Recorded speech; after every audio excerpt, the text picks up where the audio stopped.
welcome to the official Lakes International Comic Art Festival podcast. My name's Ian. And my name's Nikki, bringing you the best in comics and graphic novels and updates from the festival.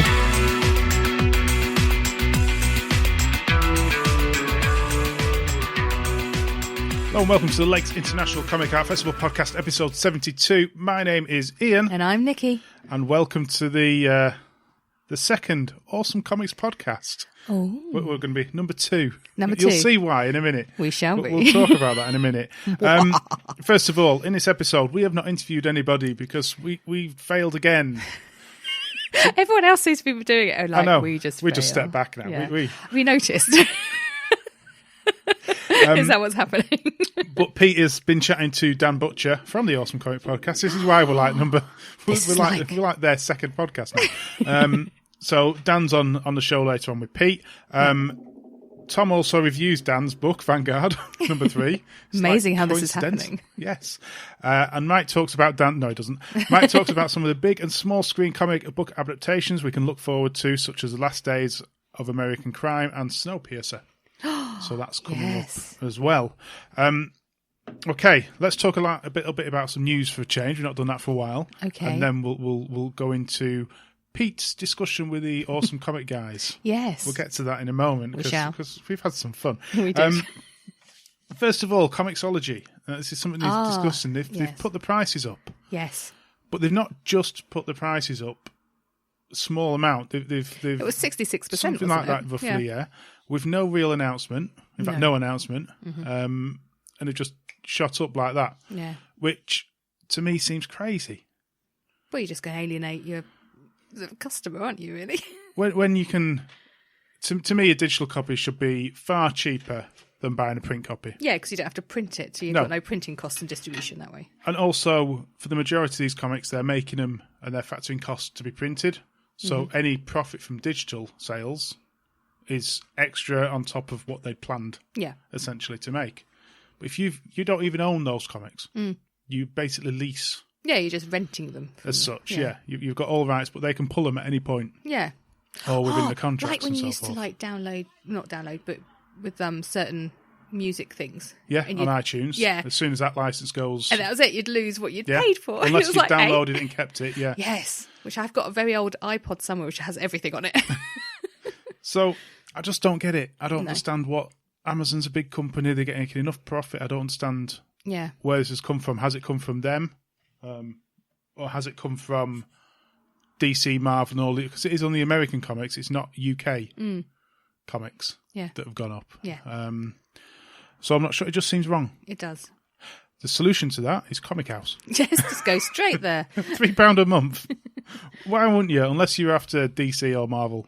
Yeah. Specific titles. Why would you... I wouldn't even buy digital. I mean, I only bought sale items. Yeah. Off there, because I'd rather have the physical... You did actually, yeah. I'd rather have a physical book, and if I'm going to pay the same price... No, you might as well just get the physical. You might as well have the physical book. You can keep, look after it, you keep it, sell it on if you want to, whatever. Whereas with that, you buy it, you've got it, and you paid whatever silly money. Yeah. But yeah, you're looking at £15-16 for a book that would have been £7-8 quid. It's not feasible, is it? It's not. What's going on, Amazon?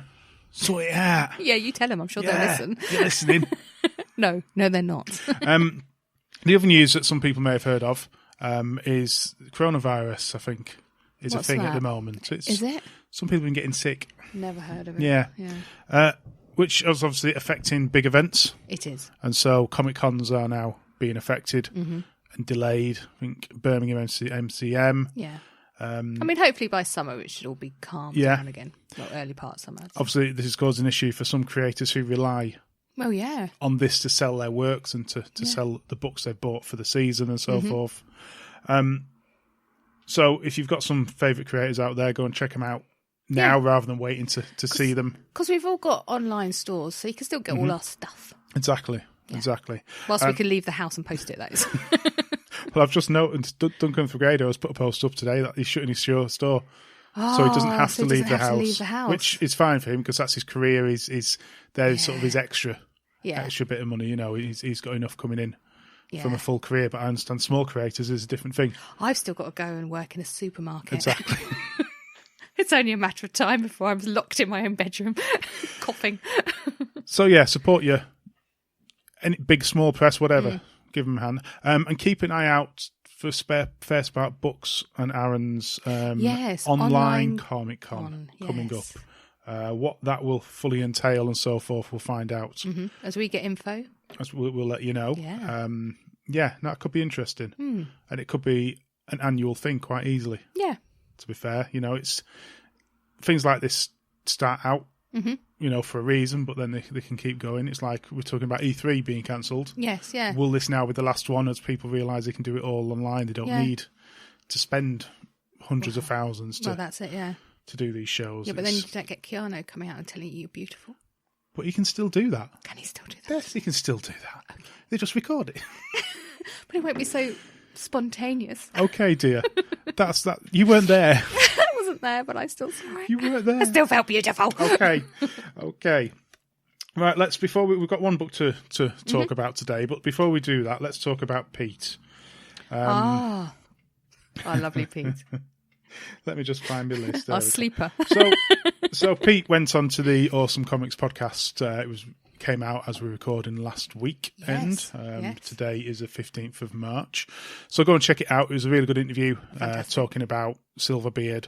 And he tells the most amazing stories of he makes stuff up so well. He lies like... He's so natural at it. I'm never going to believe him again. You have to see his eyes, you see. If you see Pete's eyes, they twinkle when he lies, so it's all right. You've got to have a listen because, I'm not going to say. Just go and have a listen because it's very good at what he does.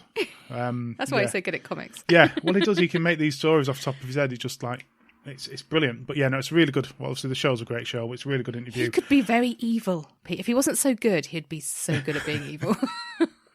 But we thought, well, it's the Awesome Guys, let's set Pete a challenge. Yes. On the show. So we all gave him a word. We did. Which he had to incorporate into the interview at some point. Tom did give him a really long word to start with, which we... I'm not even going to try and find what it was. Couldn't even say it.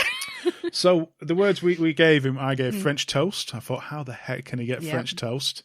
You gave... Quantum. I was being a bit kinder. And Mike... Mike wasn't being kind. Mike said donkey punch.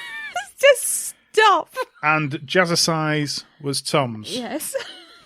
So, was Pete successful or not? Let's find out. Let's see. So, we're going to go in order of the words that he achieved in the show. Yeah. So, first one, let's have a listen to this.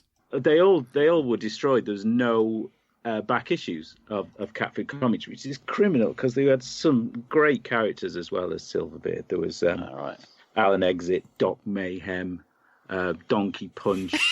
There was all these kind of characters that... I mean, come on, that's amazing. And it was so, just smooth. It was. It just came out with it. And they got left, but it was, you would not think that he'd added that word in for no reason, that Donkey Punch was an actual creation. Yeah. Now, I'm sure everyone knows what Donkey Punch is. You are not describing it. If you don't, go and have a look. God. Don't but, look. Yeah, that was impressive. Yes. I full marks for that. Yeah. And the thing about it now, he said he may well create a character called Donkey Punch for a future. We've given him... Mike's evil mind has done that.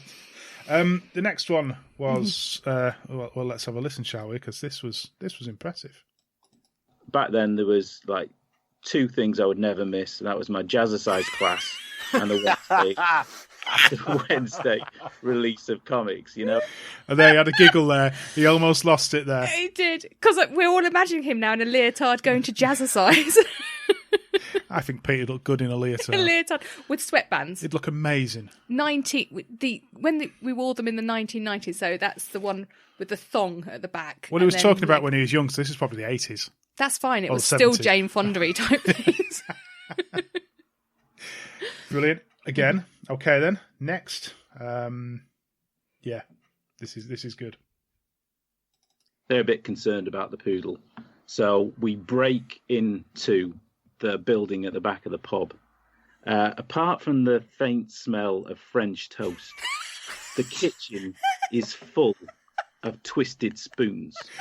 I mean, this is a story of how him and his crew got together at the lakes. Mm-hmm. complete fabricate. Yeah, completely fabricated. But it's amazing. Again, how... What does French toast smell? Just like normal toast, doesn't it? It's fried toast, so it's a bit of frying, a bit of grease, a bit of fat, which does often waft from Kendall. So, and then finally. And when I got into comics, I must admit, I was a little bit sniffy about the golden age of comics. I thought that the art that I was reading at the time was just a quantum leap past what they were doing back in the sort of 30s and 40s. Now, is that a pass? I mean, that's a cheap pass. Is that? That was a quantum leap. Did I get him in that one then? Did I cause a little bit of problems with my word? Possibly. I'd like to think that I did. But absolutely brilliant. Yeah. I'm fearful now, Pete, that this has caused future issues should we go on anything. Oh no. This isn't where I was chatting to Mike the other day, and Mike's like, I'm probably never going to go on any show, so I'll be all right. No, we'll make sure he does now. So if anyone wants to interview a knowledgeable person about comics, Mike is definitely the one to speak to. And we'll definitely give him words. Or a sentence, maybe. But no, well done, Pete. Absolute smashing work. Smashing. Brilliant. So good. Right, let's talk about the comic book we got, which I was ready and organised. Do you want to give us a blurb on Reaffirmation, coming to terms with an autism? It's not giving me the full detail there. Oh, you've done well then. Autism Diagnosis.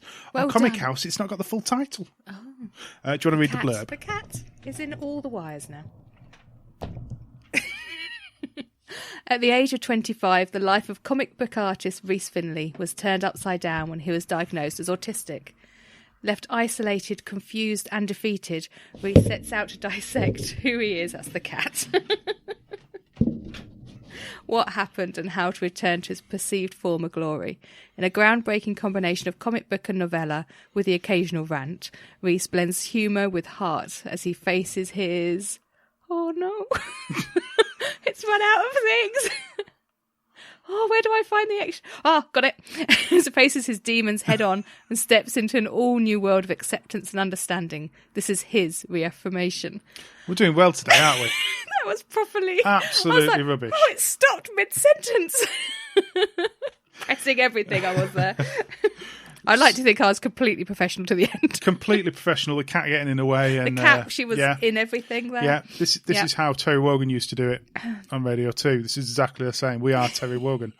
Did he have a cat in everything? Not in the radio studio. No, I think we need a studio. Is this our way of trying to get people to give us money for a studio? Yes, people want to give us money, please. We wouldn't become any more professional. So this is a graphic novel with also a lot of text. Yes. Sort of written segments. Yeah. As well. About his realisation and coming to terms with the fact that he has been diagnosed with autism. Mm-hmm. Obviously, there was always issues and thoughts in the past, but being officially diagnosed is something very different, I'd imagine. It strips you away. Changes you as a person in your mind. I'm trying to think, because I mean, obviously, I've got an autistic son. Mm-hmm. So when we got that label, badge, whatever, I fought against that in a way. But once we had that diagnosis, it meant that I went and researched a lot, and then I told Joe. So I think it's almost like a mixture of me and Joe on that one. So he's done all that research. He's found out. He's gone back and had a look at everything. Found that nothing really fits and has done his own thing. Mm-hmm. But it's very... He bears his soul, doesn't he? It is very much bearing soul. You know, he goes into his sex life and so forth and how he dealt with that. Well, relationships. Relationships are hard anyway, aren't they? So, but it just adds another dimension. How he feels with work colleagues and people within the community. Yeah. In particular, you're talking about the comic community inside, you know, and having that trust of friends, whether you can always have that. Who is your friend? I suppose that's something everyone has to face every day. You know, who are those people you can really trust? Yeah. You don't need to be autistic, I think, to find there's similarities between, because we're all the same, really, at the end of the day. I think it's just amplified in some people's mind, isn't it, these problems, that we all sort of sit in the back of our minds. But if it's amplified and you're constantly worrying about it, and it's a different way of life. The art fits perfectly, I feel, with what he's drawn. You know, it's all black and white for the most part, but it's really nice. It's a scary picture where he's done drugs later on. When he smoked a joint. Yeah. Yes. Don't do drugs, kids. That's quite a disturbing picture, but very good in its own right as well. So, as you say, you're a mother of a son. Funny that. Autism. How did this make you feel reading it? Actually, I'm going to encourage Joe to read it because I think anything that helps understanding, even for anyone, isn't it? It's like if I read a book about anxiety, because I suffer from anxiety, I find I can relate to it. But I find I relate to a lot of things going on in this book as well, having a autistic son, and I think Joe would get a lot out of it. Just, it's always with everything, it's knowing you're not on your own. And I think that's the biggest thing. Knowing you're not, we're all, I suppose you could label every single one of us, which I don't like anyway, but we're all battling stuff every day. So I think if you can find something you resonate with in a positive way, then it just makes your life more enriched, doesn't it? Do you think for a child seeing an adult going through this, that would help as well? There's so many books out there for parents bringing up an autistic child and that, but there's not many for an autistic adult. No, because you don't see autism as an adult's condition. I don't. Do you think that's because it's being diagnosed more now? Possibly, whereas they all slip through the net. And generally, autistic people can live a normal life without any issues whatsoever, and they don't generally look or act any differently. Of course, of course they don't. Well, no, but it doesn't. Some disabilities stand out. It doesn't. It can be a case where it doesn't stand out, and they get on with life in their own way. Yeah, like Joe. I mean, he went in there about hand flapping, all that. Joe did all that. He still does. I buy him stress balls and fidget things because he's forever either cricking his fingers or throwing things in the air, and he's not the greatest catch.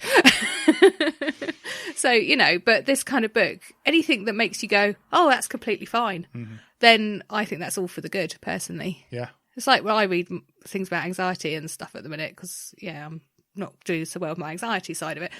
Then I just go, oh, that's fine. I'm not actually completely bonkers.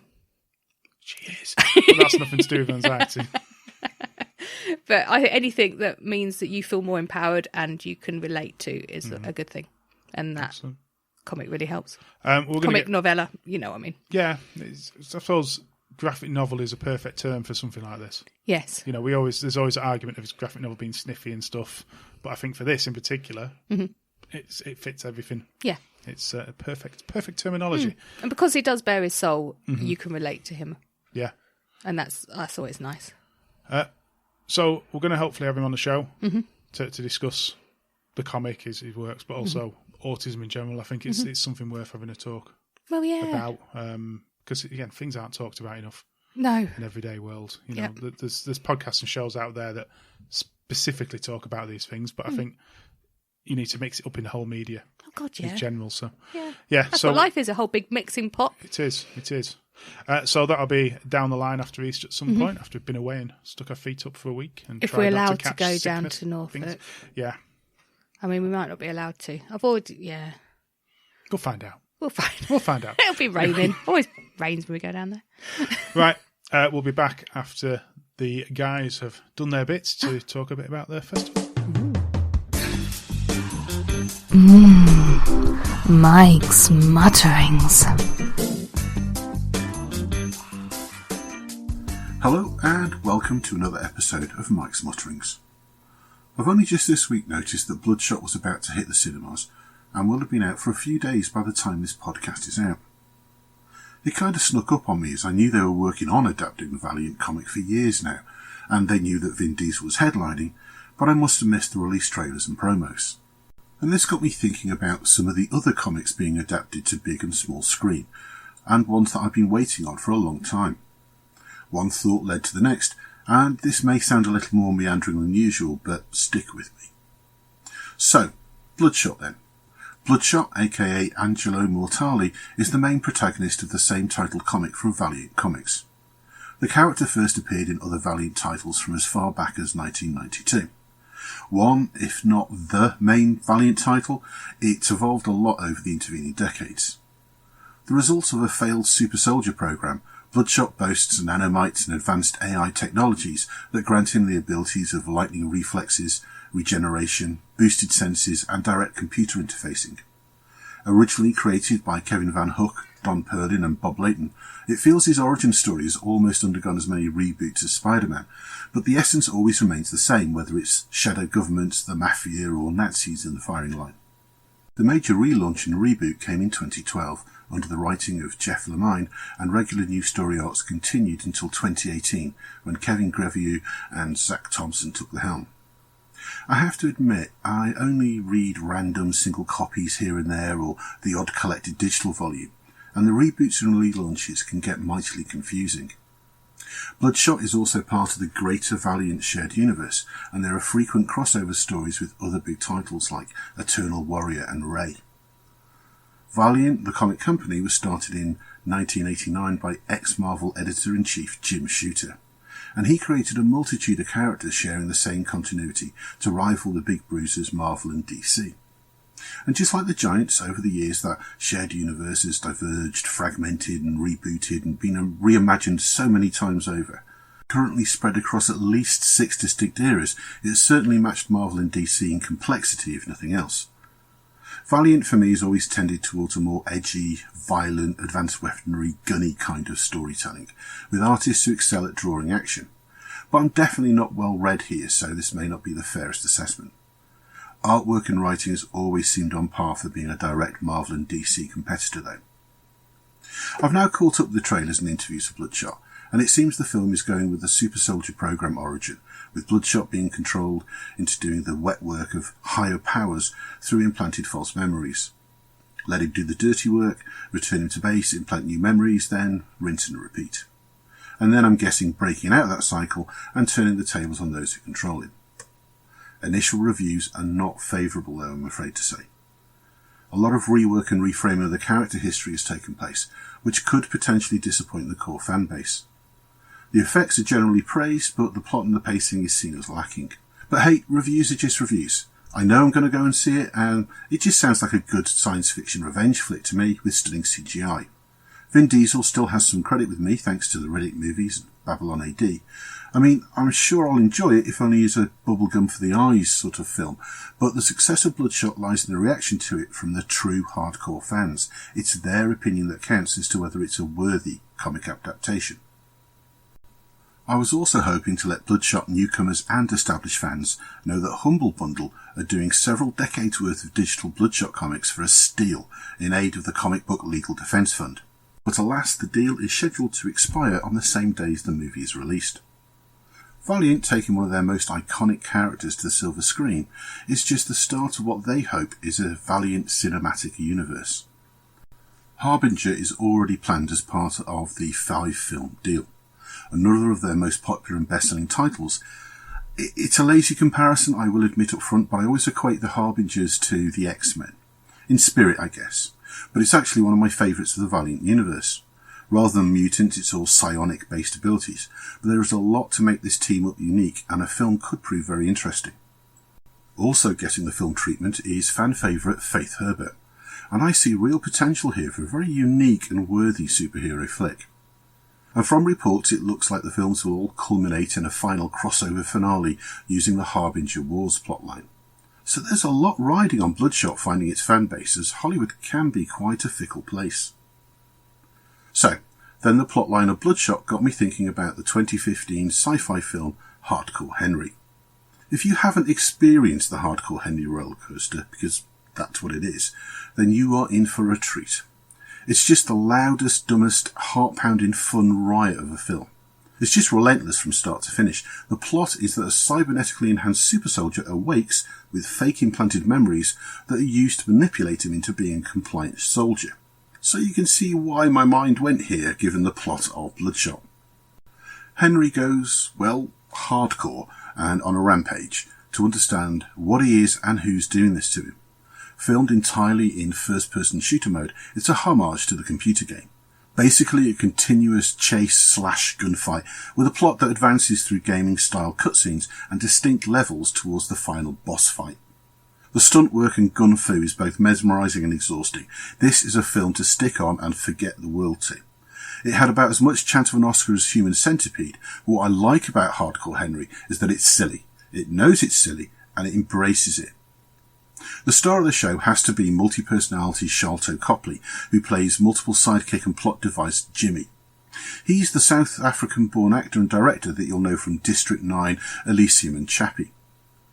So after a quick rewatch of Hardcore Henry, I noticed on IMDb that Sharlto is also attached to the still-in-production movie The Last Days of American Crime.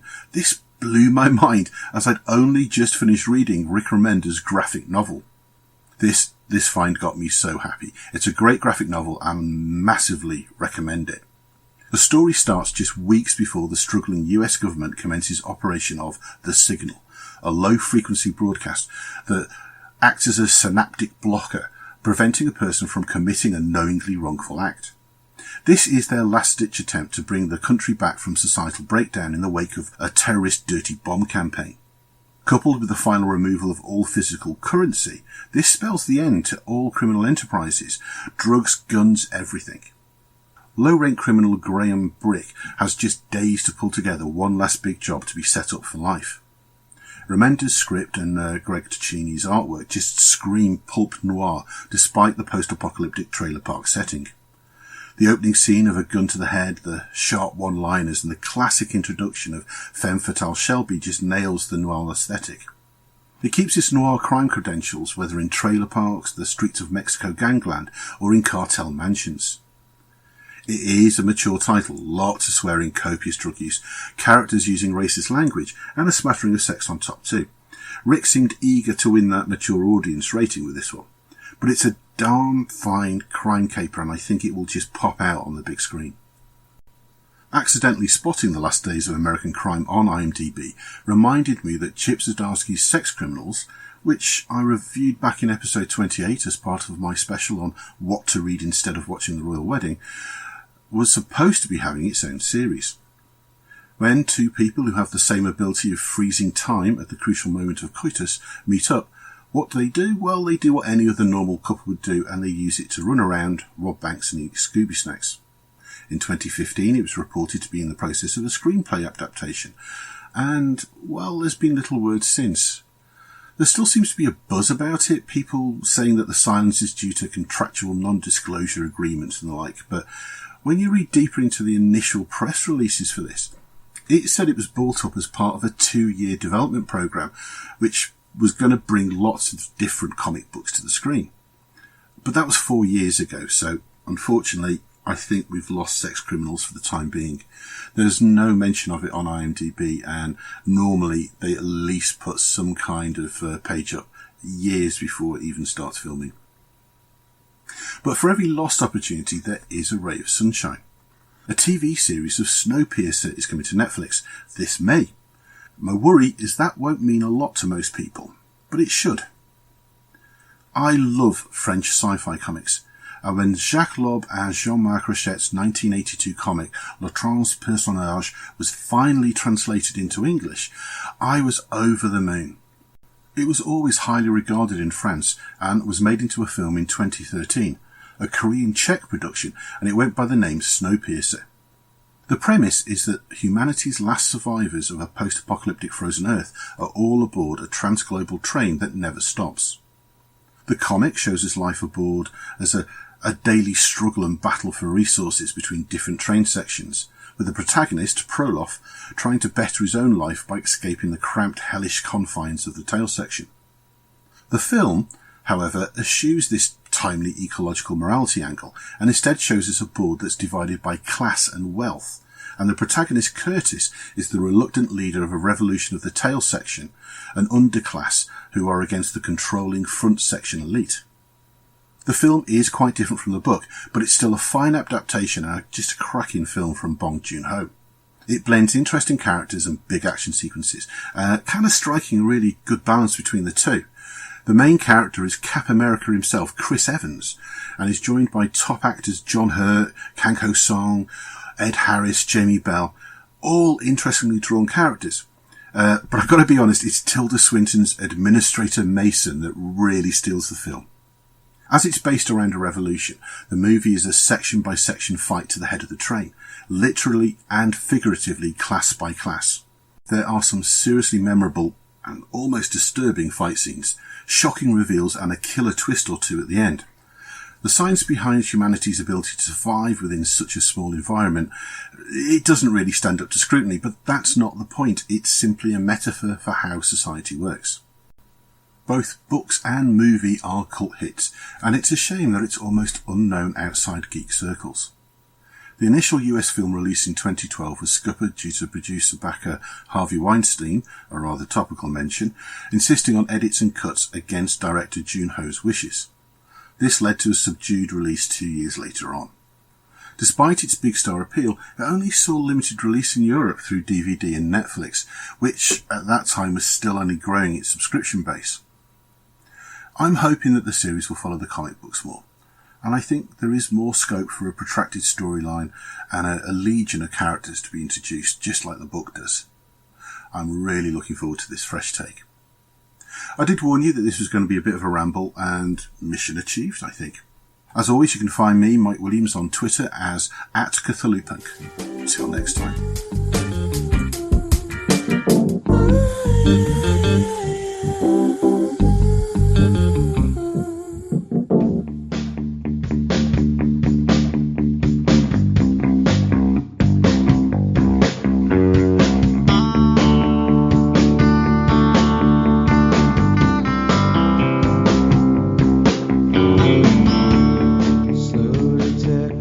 Welcome to Breakdowns, the comic art section of the podcast. I'm Pete Taylor. I'm a small press comics creator and illustrator.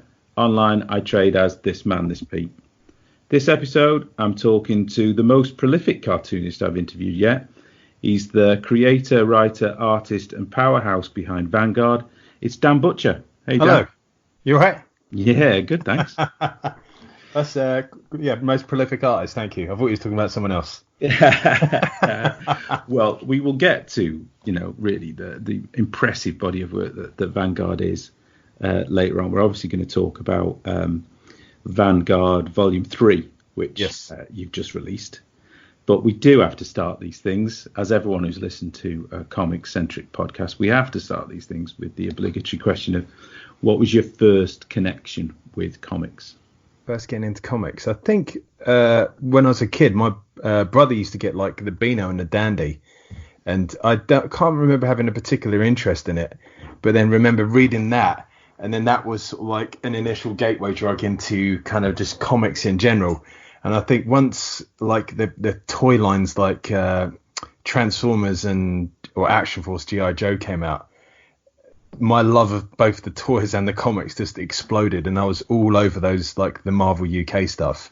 Pretty much anything they brought out, I would read. Like they had the Ghostbusters comic, every single toy line comic I was getting, and it just kind of went from there, really. Yeah, there was something about comics back in the day that it went really nicely as a kind of add-on to like a TV program or a toy. It would really sink in nicely, I think, and you would discover the two generally quite quickly next to each other, wouldn't you? Yeah, it was interesting that these kind of comic writers didn't really have, it appears from my knowledge at least, they didn't have any input into the creation of these toys or the backstories, but they were basically just lumped on and said, right, there you go, make a story. Yeah. And off they went, and they did really good stories. I'm not sure if too much of them hold up because I haven't sort of gone back to read a lot of them, but I remember at the time just being absolutely fascinated. I loved it. Yeah, no, it must have been quite freeing to a certain extent. You've got sort of ready-made characters, and it's up to you to sort of put them together in a situation. And then obviously you could carry on those stories through playing with the toys and everything like that. And ready-made reference for the artists, of course. Exactly, yeah. That would be very useful. Yeah, you've got a little action figure right there. You can hold it up and see how to draw it. I think they must have come in really handy with like the Transformers, because lordy, they're tough to draw at the best of times. And if you've got no reference for it, you must be struggling. I have to say, I'm a bit of a technophobe when it comes to actually avoiding drawing technology. It's kind of one of the reasons why I chose fantasy as my my genre, because I think drawing a robot is probably the worst thing I can think of drawing to a certain extent. Never mind a transformer, which is like, it's robot plus, isn't it? You know? I think you can kind of like with a lot of that stuff, you as long as you get like the big details right, you can kind of like fudge the little details like little wires and screws and bits when they do close-up shots. Right. But like if I ever have to do a cover where it's got like a robot or something on it, I just go to town. But then if I know I've got to draw that repeatedly within a comic, that just gets absolutely like pared down. So so you got sort of two stages of it. Yeah, it's definitely like a workman mentality. That's quite a good point actually, because I mean that's one of the things I liked about manga is that they would simplify things for sort of everyday sort of panel by panel, but then suddenly when there's that great example in I think Understanding Comics, Scott McCloud, where he uses the examples of the sword. Yeah. And then, in everyday panel to panel, it's quite simple. But then the panel where the guy looks at it and examines it, it's suddenly depicted in such detail that you've actually got runes on the blade and you've got an elaborate sculpted sort of hilt to it. Yeah, I think cool. Some of those kind of comics that want that detail in every panel, sometimes it's just, for me, it's too much. There's a couple of artists that they work like that. And I was like, I can absolutely appreciate this from a kind of a technical standpoint, but like for me reading it just looks like a block of detail, and it doesn't really help with movement and action.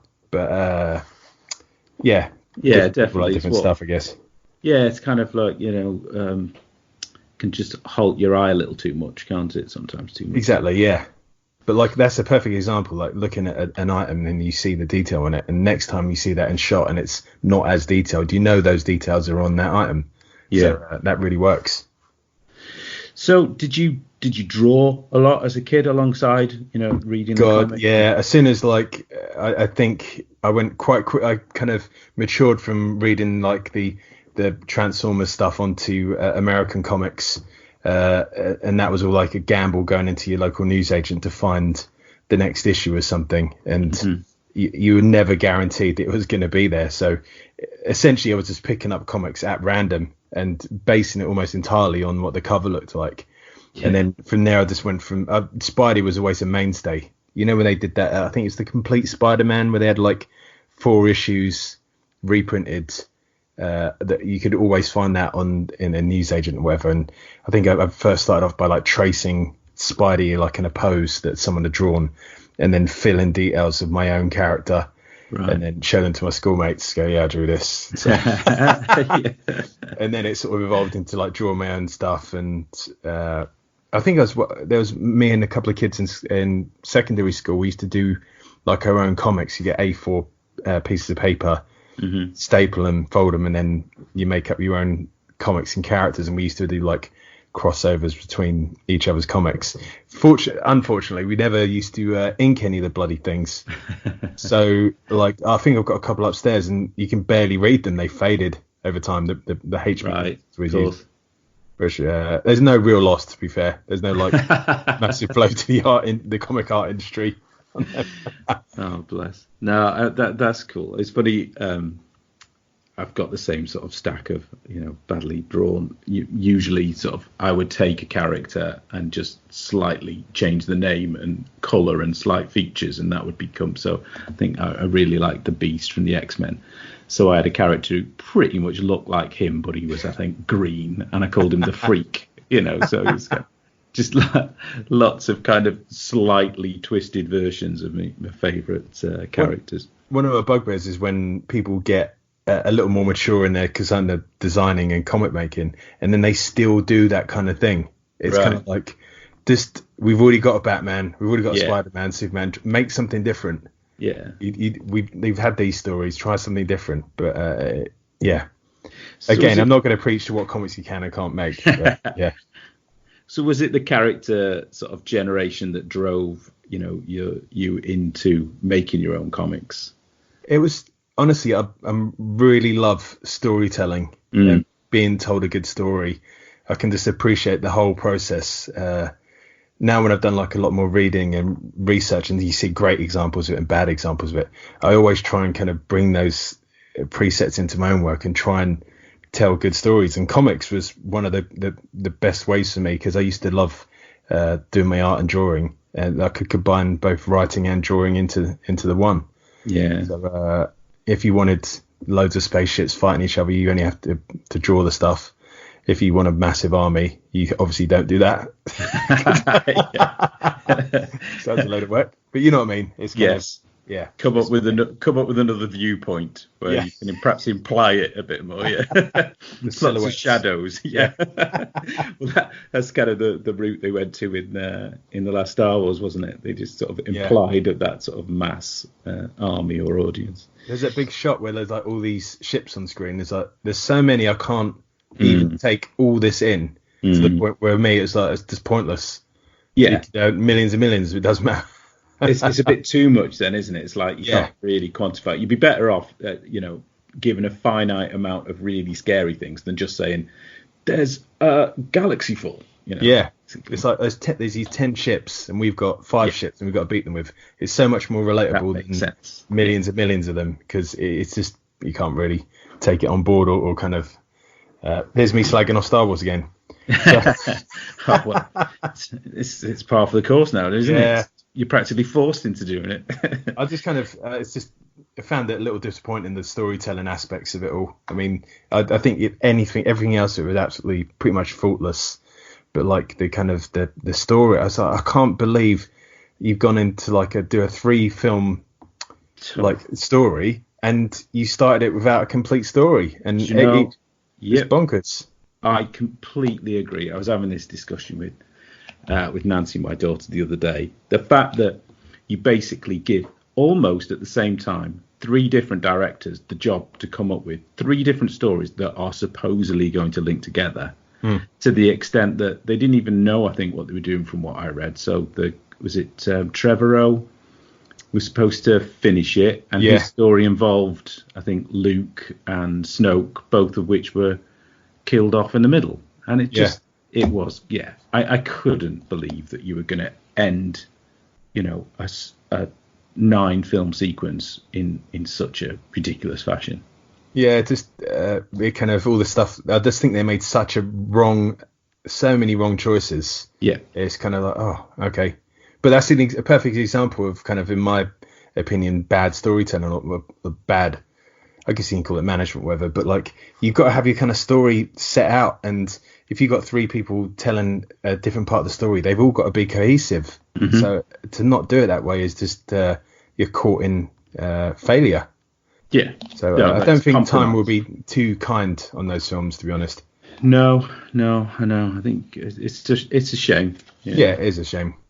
But, I mean, you regularly employ very cinematic sequences in your book. So is film a big influence on you? I would say so, yeah. I wouldn't class myself as a frustrated film director, but I definitely see angles and try and push things a little more to the extreme of trying to get depth and movement into the comics. That's why I was constantly trying to strive for that and just tweak it up a little bit, because I look back at the other stuff and you get it's a flat on shot mid frame, you get the character and the waist up, and there's nothing really interesting about it, and I'm always trying to think, how could I make this a bit more interesting to look at, as well as getting the whole page to work as one. It's such a multidisciplined skill in creating comics, and when you come across someone who really is a master of it, I personally just find it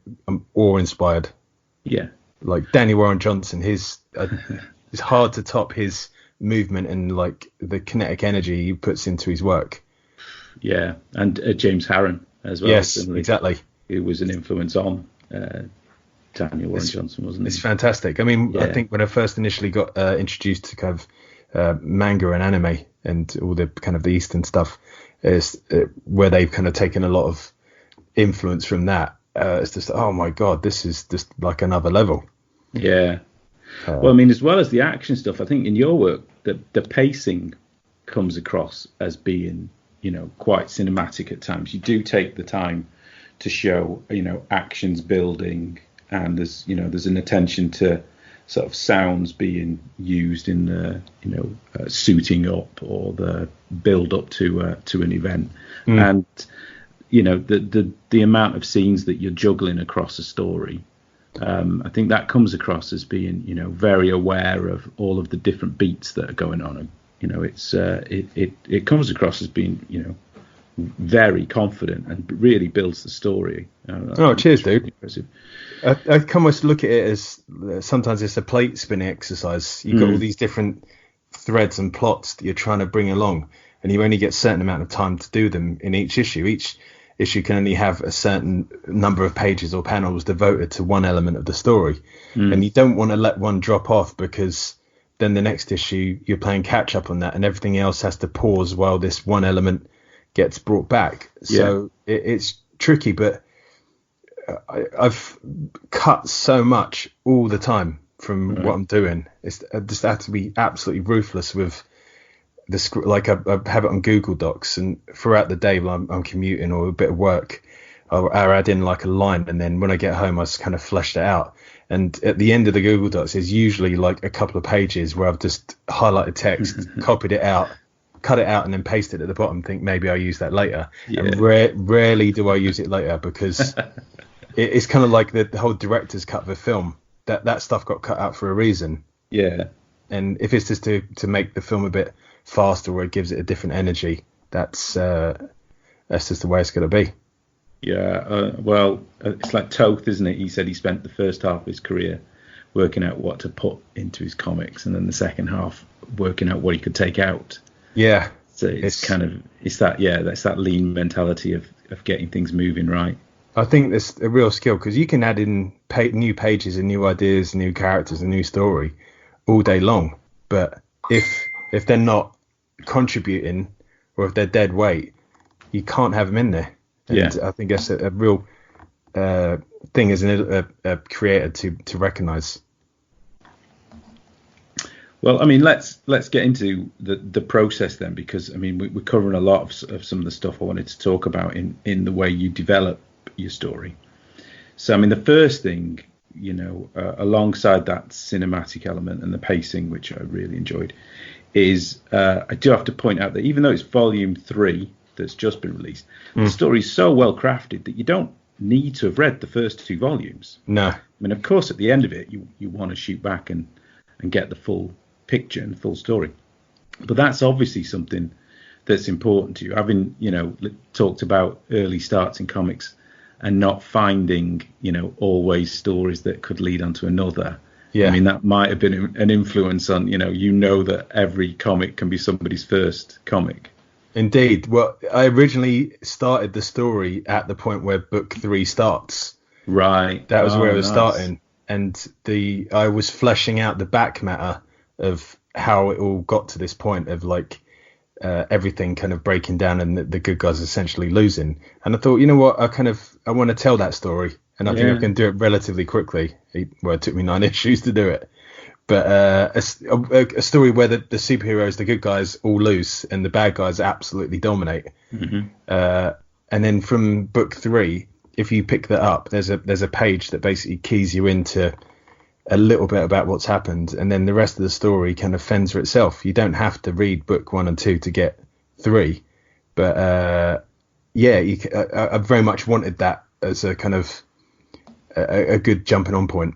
Yeah, it works really, really well. I mean, it's compelling from the beginning. And right, so the volume 3 takes the reader from issue 10 to 14. I think. And the actual volume's just short of about 200 pages. It's about that, yeah. So it makes it a really mighty tome. So yeah, it soon adds up. Yeah. So your individual books, they're going to be roughly sort of 40 pages, I think. Sort of story. Some of them go a bit longer than others, right? And some of them shorter. It depends. Sometimes it just demands more in that issue, and I try to be so brutal and cutting it out, but there's some bits just like this has to be in here, and it has to go in the comic. But since it's more, it starts as a webcomic, I can kind of add in pages as you like. When you take it round to the print, it might be a bit different if I was doing single issues, to be honest. But when it's in a trade, it is what it is, and it's a beefy page. Yeah, and the production process of that is that you're posting up 2 new pages a week. Yes, 2 new pages a week, one on a Wednesday and one on a Friday. The previous, I've just put issue 17. Issue 16. I'm always getting mixed up with the numbers on the Comichaus app. And I've worked out a new process of working where I've got the script written for the whole book. I make sure that's absolutely locked in before I start drawing now, and then thumbnail the whole thing, and then start creating and filling in gaps. I think I do this a lot differently to a lot of other creators. I don't draw a page at a time. I'll draw panels at a time. Okay. And then across different pages. It could be like I might draw one page, but then I might not finish off a panel, and I'll go back to that later if I can't get my head around it. So rather than being stuck thinking I can't think what to do here, I'll jump onto another page. Got you. And through the kind of the production process, I have to keep a track. My file names comes in like it's critical. I can't just have everything called Untitled 1, 2, Final, Edit, whatever. It has to be like the page number, panel, and then start putting the elements together. And then once that's all done, I've got all that the line art assembled, kind of flat it and put all the tones on, and then letter it, and then it's kind of good to go. But the thumb, I find doing great thumbnails and really working on the script. Sometimes when I'm putting those elements together on a page, I think, well, hold on, I could move that a little bit or change the characters around. It gives me an extra element to kind of play with. Yeah. And sometimes I might pull a character out of the frame, so there's more movement implied, or just a lot more dramatic. But I find 10 out of 10 for anyone who can sit down and start a page in the top left and finish in the top right. Yeah, that's not really how I do my stuff. So, when you said then, you've now just you're being strict with yourself and you're scripting the whole book. So when you say the whole book, are you talking about like an individual issue? Per issue, yeah. Right. Okay. There's key plot points that are kind of getting tagged as we go along. So I think right at the end of this issue, I've got to have X, Y, and Z plot points covered. Yeah. And then incorporating that into the story. Okay. So there's stuff I've had to cut away thinking, look, if I don't stop adding things, I'm going to be doing this till like I'm 70 odd. Yeah. So in terms of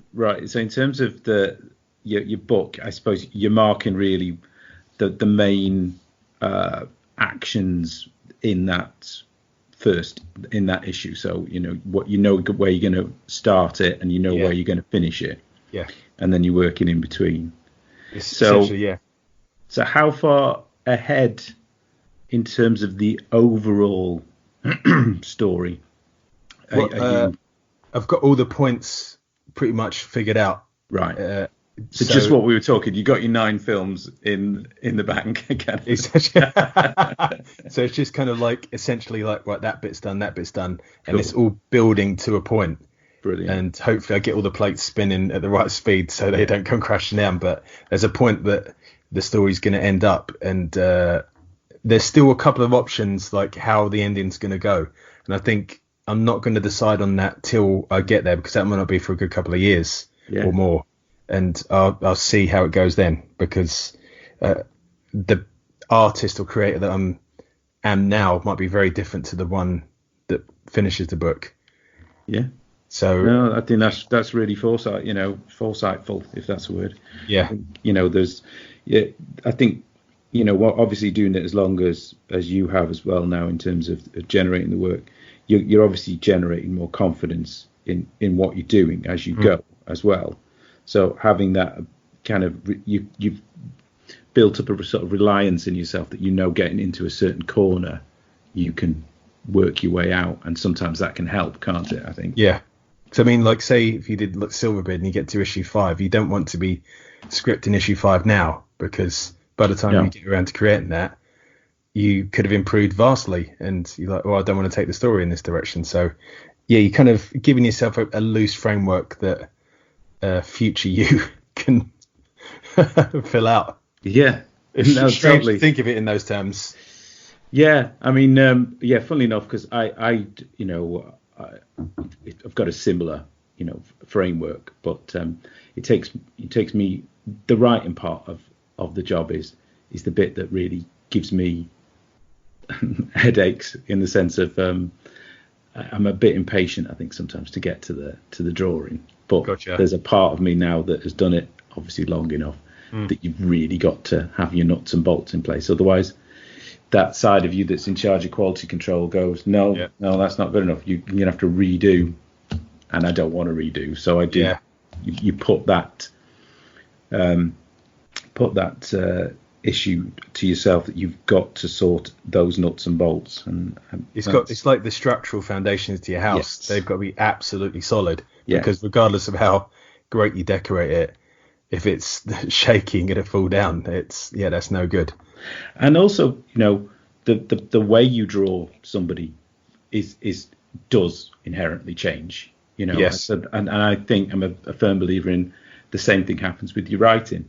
And they both, if you are doing both, you will end up drawing somebody, and the personality comes out of the drawing.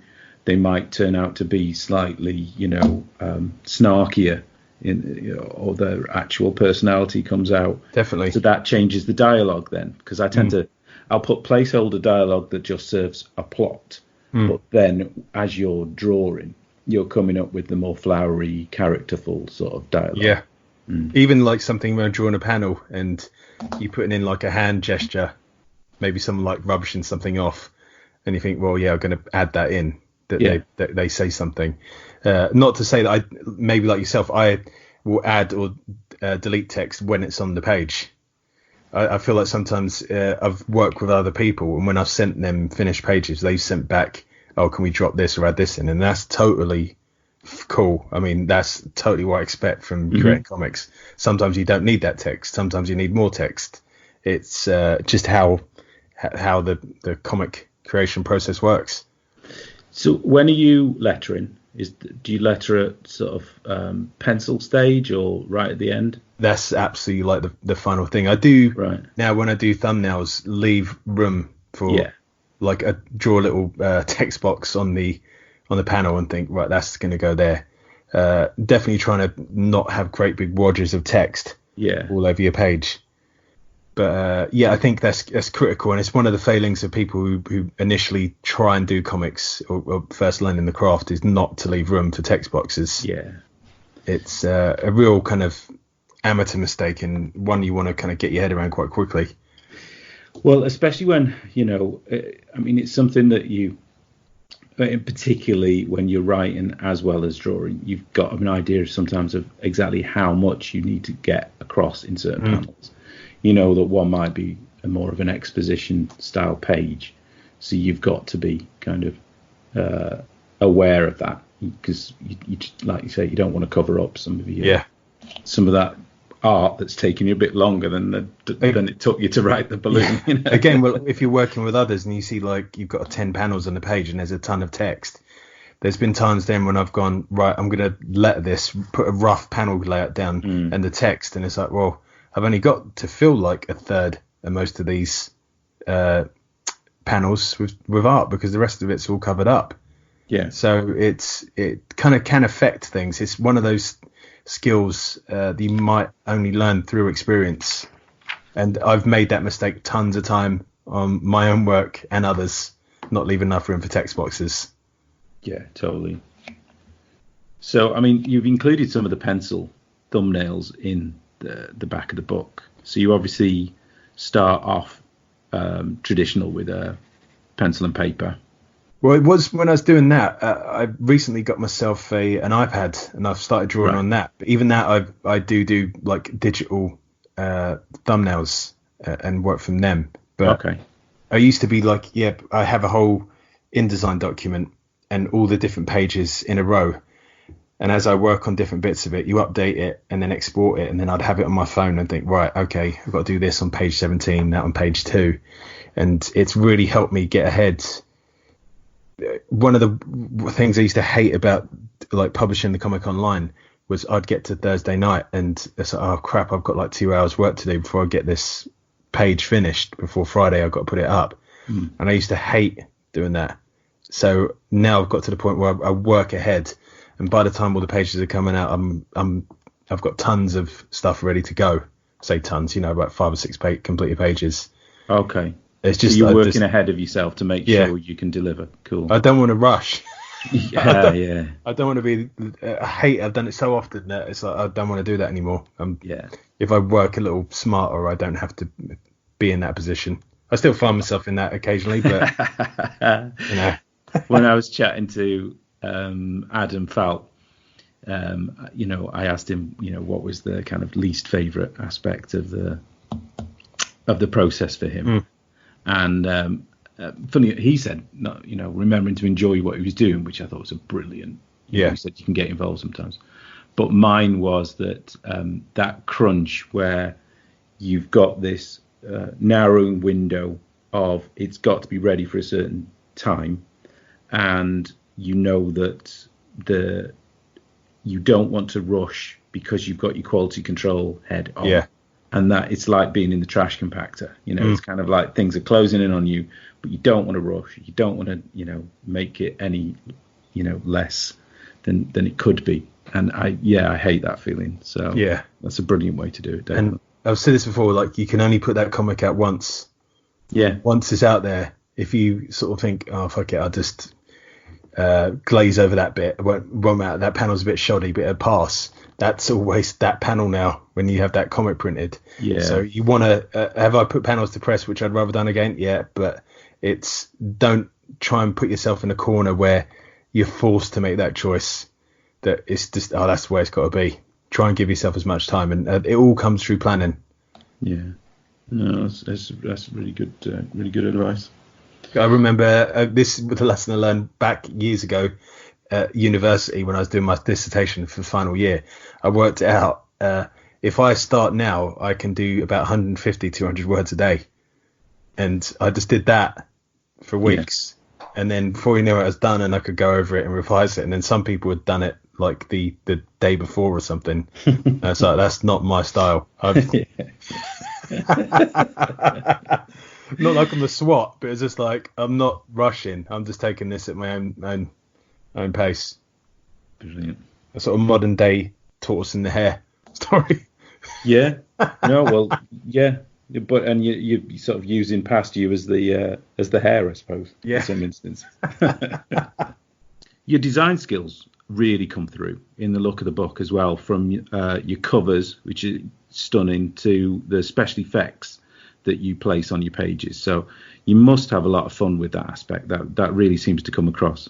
Yeah, I kind of love all putting that stuff in. To be honest, it's one of the things I've kind of tried to stop over photoshopping pages and putting too much stuff in, because people have criticized like me using textures and stuff. And in my later work now, I've essentially just dropped all that because it's something I don't mind, but obviously it seems a lot of people, it bugs them. They don't like it. So I've knocked it on the head. I still think there's times where comic creation, some people get quite puritanical about it, and they don't want it to. They still want that kind of grounding to the traditional looks, and if you go too far away from it, people sometimes are like, I'm not sure about this. Right. So I feel like you have to kind of keep your one foot in that camp of this looks like a normal comic, but not going too far into the looking like a kind of Tron film on crack. Yeah. No, I mean, it doesn't come across in volume 3, certainly, because you're tending to be using stuff, to signify the technology a lot of the time, isn't it? It's a future world. So there's a lot of the kind of effects really to build the world, I think. Yeah, I feel like it'd be hard to tell some of those parts of the story without using those kind of Photoshop tricks and effects, because like when you got like holographic screens and displays and readouts and whatever, it really just works. It just looks a lot better in my opinion than maybe trying to hand draw them and then color them. I'm not too sure. So I think the solution absolutely works. So let me just remind everyone that we've been talking about Vanguard Volume 3, and that's available on Yeah, it's on the Comichaus app, and you can actually buy physical copies of books 1, 2, and 3 through Comichaus. So check them all out there. And you can read the entirety of Vanguard online at vanguardcomic.com. And any other upcoming projects, or are you squarely based on Vanguard at the moment? No, I'm currently actually on the art duties for El Marvo issue 2, which is a luchador wrestler wakes up in the far distant future, and it's like a Mad Max style future, and he's tasked with some freedom fighters to bring down the evil Socrates. I did the first one a couple of years ago with Ben Errington and Luke Condor for Hawk and Cleaver, and now we're kickstarting the second one. So that should be live when you hear this, and go check it out, see what you think. Oh, superb. Awesome. So just search El Marvo on Kickstarter. Yeah, and it'll pop up. Brilliant. And socials, where can people find you online? You can find me on Twitter at Vanguard Comic. I've got a Facebook page for Vanguard, but essentially that's just used for the weekly updates.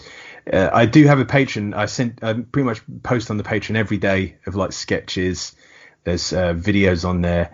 Once a month I do like an artist package where people can download. I'll be able to do like PSDs or some Photoshop brushes or some bits and pieces they can use to create their own comics with.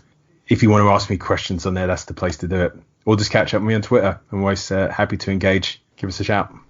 Thanks for chatting, Dan. A pleasure. All right. Well, listen, thanks for chatting. That was really amazing. Thank you. I hope to see you soon. Yeah, take care. Cheers, mate.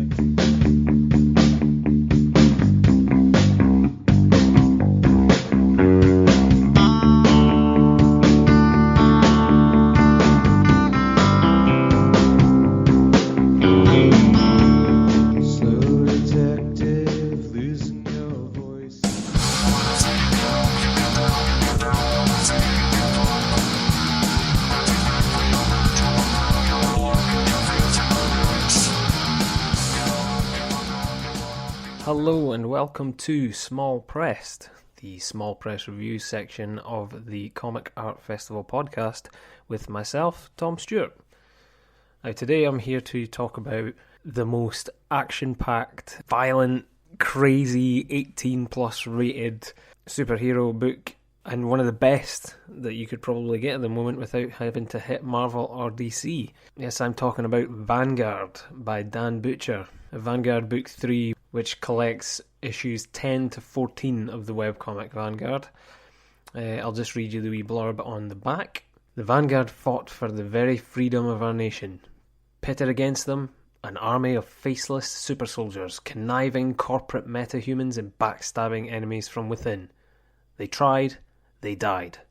Now 15 years after defeat, in a world governed by merciless corporate tyranny, a new band of very different heroes arise to take up the fight. He's got some absolutely stunning visuals throughout this book. Do you know what really amazes me about this is a lot of the more stylistic lettering and stuff that's in it. Like when people get introduced or when there's sound effects going on, it all has sort of different colours and shapes and sizes and everything, and really gives you a good flow. It makes Vanguard really, really interesting. It plays more like a film than it does a comic book, to be honest. I don't know if that's more because it's a webcomic than anything else. So he really has to kind of keep the flow up from page to page and keep people coming back so that each page kind of ends on some sort of cliffhanger in a way. But he's got some really interesting sort of stylistic choices within the lettering for different characters and stuff as well. There's black speech bubbles for people that are maybe a wee bit darker and stuff. It's really, really cool. I really like Dan's style. It's very much suited to the work. It works for superheroes and works for this more brutal style. This is not for kids in any way, shape or form. There's a lot of blood and gore and everything. I've sort of played catch up with Vanguard back when it was maybe about sort of 3/4 of the way through book 2, and I actually read all the rest of it in preparation for reading the third. And you know, it really did pay off. But at the same point, I very much think you could read Vanguard at any point, and you'd be able to jump into the story quite easily, even though there is a lot of plot and stuff going on. And there's a bigger story at hand. Dan does a really, really good job of not kind of isolating anybody and not making them feel like they've missed anything or they're left out in any way, shape or form. He very much keeps it as a self-contained story as well. It's really good. The characters are really, really well fleshed out.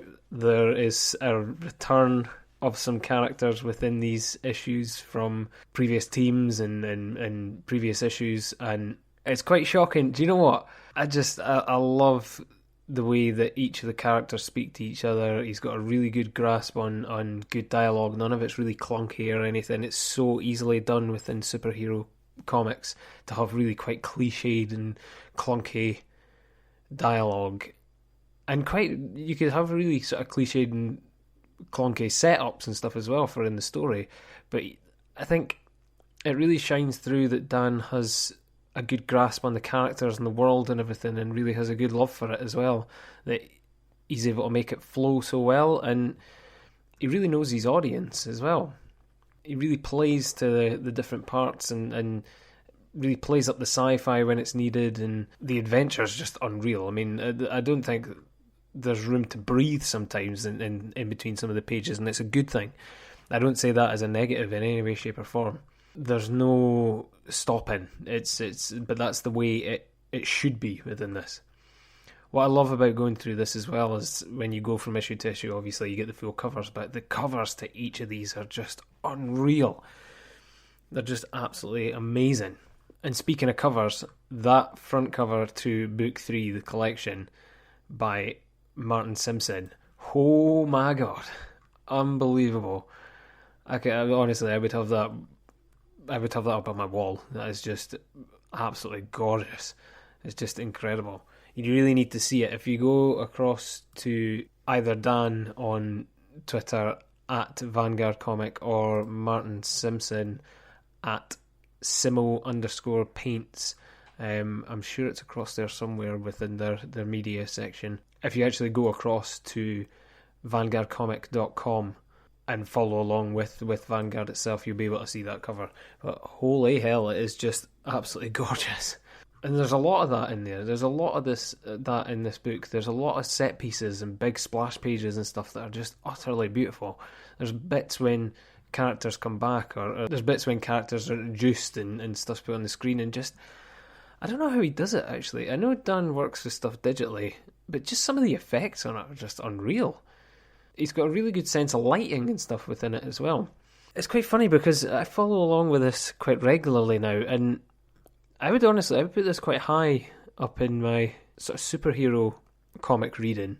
People do sort of mainly just think about your Marvels and DCs and stuff, or maybe even Image when it comes to superhero stuff, but Dan's absolutely banging this stuff out, but it's really well done, really good characterization.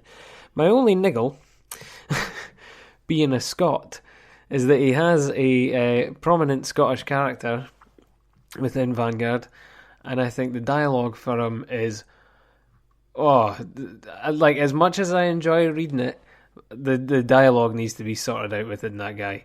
There are certain phrases and certain words that are said, and myself as a Scot, even at times when I can mimic doing Ori, it's horrendous.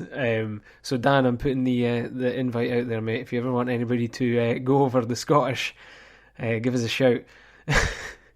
But it's still, that doesn't detract from it at all. The character is really good. I really enjoy the character. I'm deliberately not saying names or actual set pieces or anything as well, because if you follow along with Vanguard, or if you're thinking about following along with Vanguard, anything I say would just give away quite a in-depth plot line or just little bits. Because like I say, he really does amp it up and keep it flowing from page to page, and he really puts a surprise sort of each page as well. So anything I say would just give it away. I don't want to ruin it. I want you to go out there and go and find it and read through, because this is a must-have, definitely. And Dan's got most of his stuff up on like Comichaus and stuff, and like I say, he does have the whole thing up on VanguardComic.com. So it's definitely well worth going out there and checking it out. But the other thing about this is that it's a comic of about 190 pages. I think it's 196 all in all, including front and back cover. But my God, what an undertaking. And for that thick a book, it's well worth it. He's a really, really talented creator, a very talented artist, and a really excellent writer. I could honestly sit and read probably anything that Dan does. It's really impressive, a really great book overall. I think there are some really funny bits in it, but it's quite dark in places. I'd say it's quite dark overall. It's quite a serious piece. It's not meant to be like hilarious or anything. It's a very serious, action-packed comic. But there is some quippy dialogues in there and little bits that are pretty brutal, but they're really funny. One thing I have to admire as well is that he's got a good eye for costume design. A lot of the characters, it's very original and creative costume design. And they all very much play in with the plot and stuff as well, I think. That might be intentional, and maybe not, but they really do play in quite well with the plot. It is well worth your time and well worth checking out. A particular favourite cover of mine, by the way, is issue 12.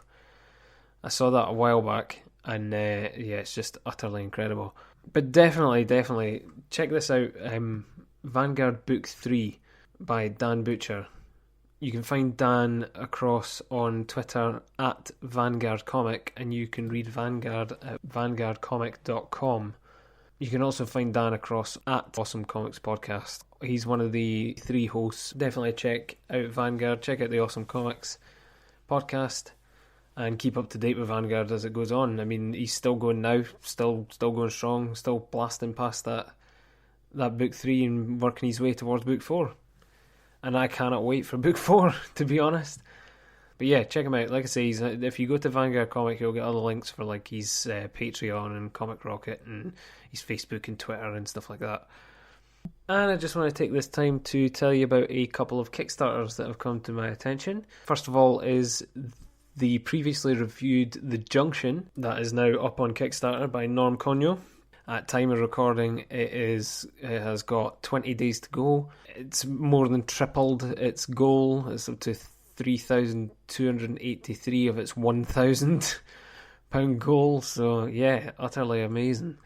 But yeah, make sure you get yourself a copy of that. Basically just by pre-ordering, going across to Kickstarter and checking out The Junction. Also, whilst we're on the topic of Dan Butcher, another project that he's involved in that's on Kickstarter at the moment is El Marvo issues 1 and 2, the post-apocalyptic luchador comic. El Marvo was the first comic book from the Hawk and Cleaver publishing team, written by Ben Errington and Luke Condor, with art by Dan Butcher, Will Robson and Vincent Cyril. So check that out, El Marvo issues 1 and 2.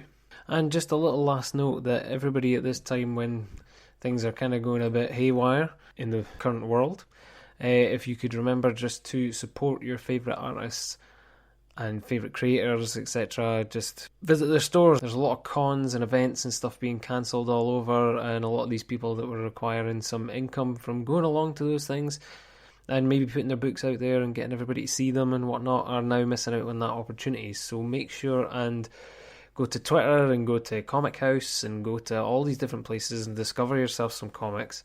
And whilst you're there, think about supporting them. Give their big cartels, their Etsy's, their Comichaus stores, like everything. Give them all a check out, and hopefully you'll find yourself some amazing new comics. And that is it from me this time. You can find me across on Twitter at Uramix, at URAMYX. I'm also across at our podcast, That Comic Smell, at That Comic Smell on Twitter and Instagram.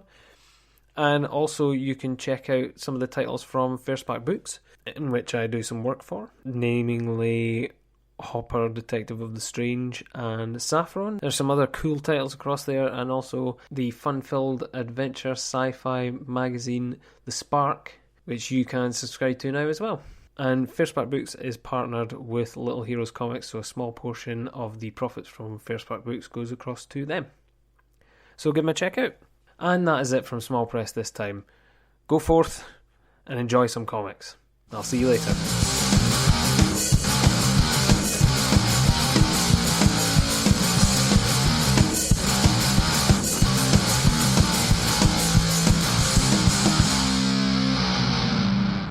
Okay, so just one thing to talk about regarding the festival this time. Bring it It is on. the announcement of the 2020 Race into Space Comic Strip Challenge. Oh, yes, I saw this. A new competition for unpublished comic strip creations with a top prize of £500. I know. The competition went live on the 10th of March, an exciting opportunity for comic creators worldwide to submit complete short stories in the graphic medium with a race into space theme. One overall winner will win a cash prize of £500, sponsored by the Lancaster-based video gaming platform, with the winner one of 10 finalists whose work will be published in a digital anthology produced by the Comic Art Festival. Awesome. That makes sense. I got what you were trying to say. Winning entries will also be considered for print publication in a new title from Lancaster-based Crucible Comic Press, working in partnership with B7 Media. Any physical print publication in this new title will be optional on a paid basis. Creators keeping the copyright for their own work. Good. So you have until, if I can find the... I better get on with that, no? Why, have you got an idea? Do you know, one just popped into my head now. I'm very excited. 21st of July. And the winners will be announced. You've got plenty of time. Yeah. The winners will be announced at the festival. The judges are Mr. John Freeman himself, Andrew Mark Sewell, who's been on this programme, B7 Media, who do the audio books. He's lovely. And Star Wars concept artist Dan Walker, who's a guest at this year's festival as well. So, lovely. If you're interested, if you want to have a shot at winning £500 or just get your work in a book, then go for it. Yes. Have a go. And that's it for this episode. That was very quick. It was. Okay. We've got next episode, though, we've got Steve McManus coming on. Yes. Which is really exciting and interesting. Yes, we interview him Monday. They don't know what... They could be listening to this 2 years down the line. It was a Monday. It was raining. When do you know? On the 17th of March, 2020. There you go. It was raining. So if you listen to this on a Sunday, by all means, get some questions in. Oh, yes, please. You haven't got much time. You've got today. Today, essentially. So, yeah. Whenever you finish editing this and shoving it out. You may have an hour or two. You have an hour. But other than that, thank you very much for listening. I just want to say, be kind to people. Check in on elderly... No, be kind. Check on elderly relatives and neighbours. Do not hog all the loo roll. Because the sickness won't make you poop more. Yeah, it's just stop. That we've got... I mean, I work at a supermarket. We have no toilet roll, we have no pasta, and we have no hand soap. I don't think it's our people that are doing this. I know it's not. It's really not. No. But if you can help anyone else out and just double check on elderly people who are at risk from this, then please do. I think just be kind. Be kind. Be kind. Be kind. Thank you for listening. See you. I've thrown you now, haven't I? I like do a nice public service broadcast at the end and you lose it. I lost it. Goodbye, everybody. Bye. Thank you for listening. Find out more about the festival at comicartfestival.com. Find out more about the show and how to contact us at comicartpodcast.uk. Find us on Twitter, Facebook and Instagram. Music composed by Pop Noir.